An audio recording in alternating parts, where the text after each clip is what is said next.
kegiatan belajar dan pendampingan bisa terlaksana lebih baik.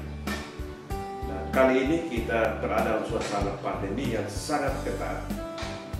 Masing-masing akan berada di tempatnya, karena itu gunakan kesempatan untuk mengoptimalkan pelayanan selama berada di desa atau berada di lokasi, sehingga tujuan dalam pelaksanaan KBPN bisa tercapai. Yang kedua, karena kita berada dalam suasana pandemi, itu berarti kita harus bisa menyesuaikan, adik-adik harus bisa menyesuaikan diri dengan kondisi di lapangan.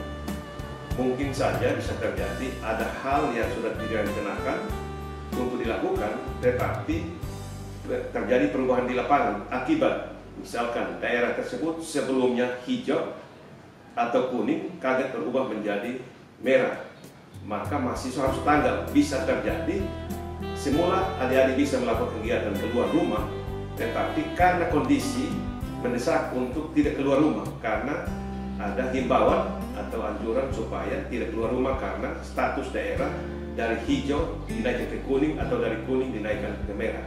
Itu artinya tidak berarti Anda punya kegiatan KBPN dihentikan, tetapi segera berkomunikasi dengan dosen pendamping untuk dicarikan jalan keluar, termasuk mungkin komunikasi bisa dilakukan dari rumah. Nah, dalam situasi semacam ini, saat ini kita ketahui bersama bahwa aktivitas yang terkait dengan penanggulangan, pencegahan dan penanggulangan sementara terjadi. Baik itu dilakukan oleh pemerintah, NGO, lembaga-lembaga kelompok masyarakat. Karena itu saudara-saudara harus tanggap dan bisa ambil bagian secara nyata. Dan jangan lupa mencatat secara baik setiap keterlibatan, direkam secara baik dan dilaporkan sehingga bagian tugas saudara sebagai kegiatan akademik bisa terlaksana. Hal lain adalah sebagaimana yang dijelaskan ketika pembukaan tentang protap itu harus melekat, jangan anggap remeh. Kita masih melihat bahwa ada sejumlah masyarakat itu ketika berada di tempat umum kadang tidak pakai masker. Nah, adik-adik sebagai mahasiswa harus memberi contoh. Ketika keluar rumah itu harus menggunakan masker secara benar. Yang kedua, ketika berada di kerumunan itu harus menjaga jarak. Diupayakan untuk selalu kalau dapat tidak ada kontak fisik.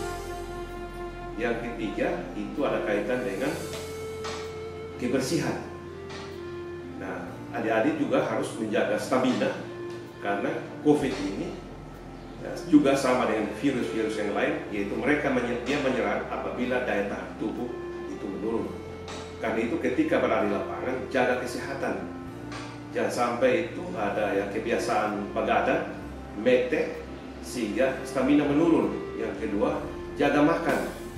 Makanlah makanan yang sesuai dengan jumlah porsi dan ada asupan gizi, terutama konsumsi vitamin, sehingga daya tahan tubuh itu makin baik. Dan yang ketiga adalah selalu harus bersih. Jadi kebiasaan cuci tangan ini saya kira saat ini hampir setiap rumah tangga itu menyiapkan air di depan rumah. Itu artinya ketika kita berkunjung, sebelum masuk ke rumah kita harus cuci tangan, dan setelah mau pulang harus cuci tangan. Memang merepotkan, karena itu yang disebut dengan sebuah kehidupan baru yang menuju kebenaran nanti ke depan. Jadi suasana baru, kehadiran COVID menciptakan kebiasaan hidup yang lain. Karena itu kita harus patuh. Dan yang terakhir, sebagai orang yang beriman, jangan lupa selalu berdoa dan yakin bahwa doa Anda itu Tuhan terima. Jadi bukan doa asal-asalan.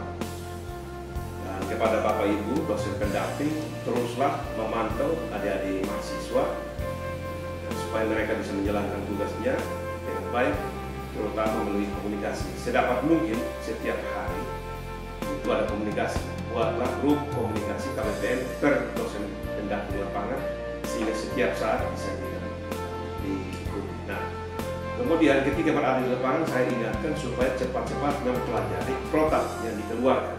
Ada protap yang dikeluarkan oleh gubernur, ada protap yang dikeluarkan oleh setiap kabupaten kota, ada protap yang dikeluarkan oleh sinode, ada protap yang dikeluarkan oleh masing-masing tempat. Ini harus kita ikuti.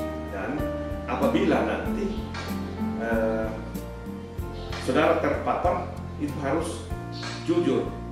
Karena kadang-kadang kita misalkan ikuti gejala, panas tubuh meningkat, kemudian kita anggap biasa. Ini harus dipelajari karakter daripada orang-orang terpapar COVID, supaya Anda juga jangan sampai sudah menjadi bagian yang bermasalah besar untuk ditangani di desa.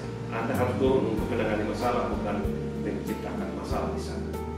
Saya kira ini beberapa nasihat dari saya sebelum Anda turun, dan karena itu pada kesempatan hari ini dengan seizin semua peserta, baik itu panitia, steering komite, dan juga adik-adik semua, serta memohon penyertaan Tuhan, saya melepas saudara-saudara mahasiswa peserta KBPM periode semester genap tahun akademik 2019-2020. Kiranya Tuhan menyertai saudara-saudara mulai dari pelaksanaan hari pertama sampai dengan pelaksanaan